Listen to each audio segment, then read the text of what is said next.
Hello बच्चों, आइए इस प्रश्न को देखते हैं। सही विकल्प चुनकर रिक्त स्थानों की पूर्ति करें। एक, वह रोग जो आसानी से एक व्यक्ति से दूसरे व्यक्ति में संचारित होता है रिक्त स्थान रोग कहलाता है।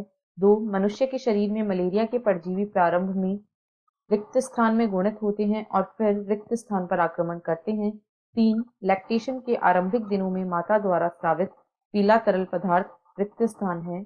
विकल्प कथन चार, रिक्त स्थान और रिक्त स्थान प्राथमिक लिम्फोइड अंग हैं। विकल्प ए, एक संक्रामक, दो अस्थि मज्जा थाइमस, तीन कोलेस्ट्रम, चार यकृत कोशिका आरबीसी। बी, एक संक्रामक, दो यकृत कोशिका आरबीसी, तीन कोलेस्ट्रम, चार अस्थि मज्जा थाइमस। विकल्प सी, एक इंटरफेरोन, दो अस्थि मज्जा थाइमस, तीन कोलेस्ट्रम, चार यकृत कोशिका आरबीसी। या विकल्प डी, एक संक्रामक, दो यकृत कोशिका आरबीसी, तीन कोलेस्ट्रम, चार प्लीहा तथा लिम्फ नोड। इस प्रश्न की जो मुख्य अवधारणा वह है प्राथमिक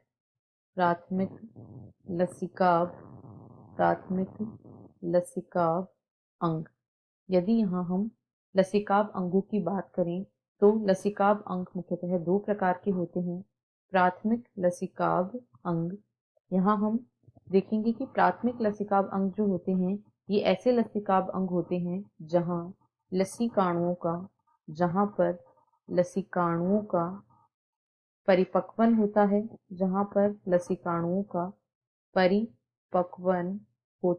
है, उन्हें प्राथमिक लसिकाभ अंग कहते हैं। दो लसिकाभ अंग प्राथमिक लसिकाभ अंगों के अंतर्गत आते हैं, जिसा है अस्थि मज्जा में बी लसिकाणुओं का परिपक्वन होता है तथा थाइमस जो है उसमें टी लसिकाणुओं का परिपक्वन होता है। इसके अलावा जब ये लसिकाणु प्रतिजन के साथ क्रिया करते हैं तो ऐसे अंगों को द्वितीयक लसिकाभ अंग कहते हैं और यहाँ पर इनका लसिकाणुओं का प्रचुरोद्भवन भी होता है। अब यदि हम दिए गए रिक्त स्थानों को देखें तो सबसे पहले कहा गया है ऐसा रोग जो कि आसानी से एक व्यक्ति से दूसरे व्यक्ति में फैलता है उसे संक्रामक रोग कहते हैं, जबकि जो रोग एक व्यक्ति से दूसरे व्यक्ति में नहीं फैलता है उसे असंक्रामक रोग कहा जाता है।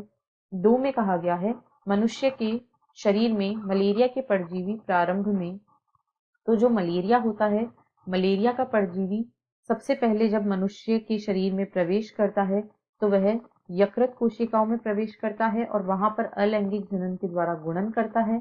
उसके बाद में यह आरबीसी को संक्रमित करता है और वहां पर भी यह गुणन के द्वारा वृद्धि करता है, यानी यह पहले यकृत में गुणित होता है और उसके बाद ये आरबीसी पर आक्रमण करते हैं।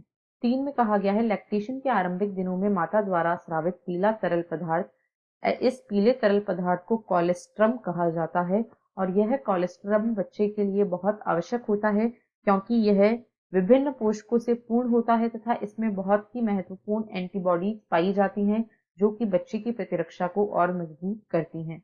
चार में कहा गया है रिक्त स्थान और रिक्त स्थान प्राथमिक लिम्फोइड अंग हैं। तो अभी हमने देखा अस्थि मज्जा व थाइमस जो होते हैं ये प्राथमिक लसिकाभ अंग होते हैं। अतः जो सही रिक्त स्थानों की पूर्ति होगी वह होगी एक संक्रामक, दो यकृत कोशिका आरबीसी, तीन कोलेस्ट्रम तथा चार अस्थि मज्जा व थाइमस। ऐसा विकल्प बी में दिया गया है, इसलिए विकल्प बी इस प्रश्न का सही उत्तर है। यहाँ विकल्प ए में जो दो है उसमें दिया गया है अस्थि मज्जा व थाइमस, जो मलेरिया का परजीवी है वह यहाँ आक्रमण नहीं करता है, इसलिए यह गलत है। सी में कहा गया है इंटरफेरॉन रोग, यह कोई रोग नहीं है, इसलिए यह भी गलत है तथा अन्य भी इसमें गलत रिक्त स्थानों की पूर्ति की गई है। डी में कहा गया है एक संक्रामक, यह सही है। दो यकृत कोशिका व आरबीसी, यह भी सही है। तीन में कोलेस्ट्रम दिया गया है, यह भी सही है, परंतु चार में प्लीहा व लिम्फ नोड दिया गया है जो कि द्वितीयक लसिकाभ अंग है, ना कि प्राथमिक लसिकाभ अंग, इसीलिए ये तीनों विकल्प गलत हैं। आशा है आपको प्रश्न समझ आया होगा। धन्यवाद।